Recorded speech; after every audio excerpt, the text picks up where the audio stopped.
এই হাতটা একটু ঠিক আছে কেন মিডিয়া ভাই আমি কি মিডিয়া নাকি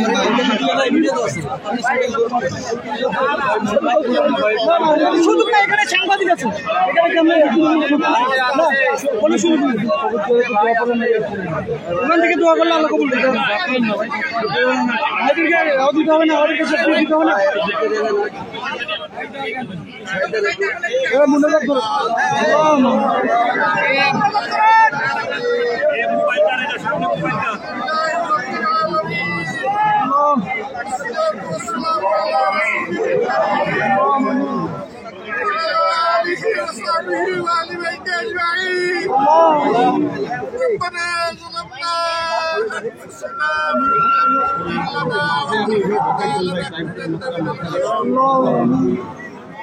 ربنا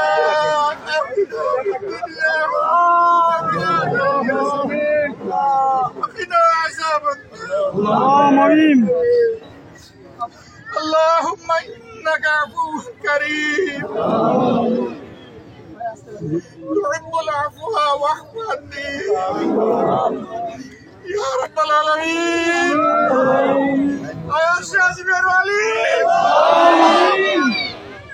तमाम मखलूकेर खालिक तुम्हार कुदरतेर शाने माबूद আমরা তোমার গুনাহগার গোলামগুলো আল্লাহ দুই হাত জোড় করে আমরা দাঁড়াইলো আল্লাহ তোমার কুদরতের নজর দিয়ে আমাদের দিকে তাকাও ইয়া রাব্বাল আলামিন দ্বিতীয় স্বাধীনতা যুদ্ধের মহানায়ক আবু সাঈদ আল্লাহ তোমার গোলামকে তুমি কবুল করো আল্লাহ তার পুরা কবরটাকে তোমার জান্নাতের নূর দিয়ে তুমি আলো আল্লাহ এই কবরটাকে একটা তাজা জান্নাত বানিয়ে দাও আমিন আল্লাহ তার আত্মাকে রূহকে তুমি আলা ইল্লিতে রাখো আল্লাহ তার বেটা তোর বাবাকে পাশে দিয়ে আমরা তোমার আল্লাহ তার বাবা তো আওয়াজ শুনছে আল্লাহ তার চিন্তা তো তুমি বেশি শুনছো বাবু আল্লাহ ডাক কবুল করো আমাদের ডাক কবুল করো আমাদেরকে ক্ষমা করো আমাদের বড় ভাইকে ক্ষমা করো আল্লাহ তুমি আমাদের দেশের উপর রহম আল্লাহ তোমার সাহায্যের হাত বাড়াও আল্লাহ চিরদিনের জন্য জঞ্জাল এবং জুলুমকে এই দেশের উপর থেকে তুমি খতম করে আল্লাহ এর জন্য তোমার দিনের শাসন বড় প্রয়োজন সব তো মাবুদ কোরআন সুন্নাহর বাইরে নাই আল্লাহ আল্লাহ কোরআন সুন্নাহর আইন কায়েমের ইয়া রাব্বুল আলামিন এই শহীদের আপনজনকে তার পিতামাতাকে তার ভাই বোনকে আল্লাহ তুমি সবরে জামিলা হে আল্লাহ হাসরের কঠিন মুহূর্তে কিয়ামত তালাকে যখন আমরা একে একে তোমার সামনে হাজির হবো এই শহীদটাকে তুমি মায়া করে মাবুদ আল্লাহ শহীদের উত্তম দরজা দিয়ে তার আপনজনের জন্য ও মাবুদ সুপারিশের দরজা খুলে দিও আল্লাহ এখানে আমাদের নামগুলো তুমি রেখে দিও ইয়া রাব্বাল আলামিন এই মাটিকে তুমি ধন্য করো আল্লাহ এই মাটিতে এরকম আরো বীরের জন্ম দাও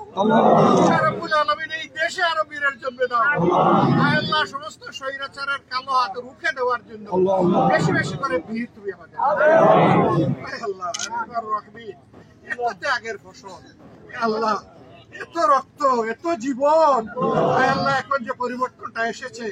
মাহমুদ কোন মতলবরা পাজরা যেন এটা হাইজ্যাক করতে না পারে আল্লাহ তুমি সঠিক মানুষদেরকে রাজ্য পরিচালনা আল্লাহ আরহামার রাহিমিন সাহায্য করো আল্লাহ আমাদের সব খায়াতে সিহাতে ইজ্জতে আমলে তুমি বারাকাত আল্লাহ এই পরিবারটাকে তুমি এই সন্তানটাকে ঘিরে আল্লাহ কত স্বপ্ন ছিল আল্লাহ আয় আল্লাহ তুমি তাদের সকল প্রয়োজন পূরণ করে দাও। আল্লাহ এই পরিবারের পাশে কৃতজ্ঞ করে আমাকে এবং আমার সংগঠনকে আজীবন রাখো আল্লাহ। আজীবন রাখো আল্লাহ। এই পরিবারকে আমাদের পরিবার হিসেবে কবুল করলাম। আমাদের এই আরজকে তুমি কবুল করো। সুবহানা রাব্বিকা রাব্বিল ইজ্জাতি আম্মা ইয়াসিফুন ওয়া সালামুন আলাল মুরসালিন ওয়ালহামদুলিল্লাহি রাব্বিল আলামিন।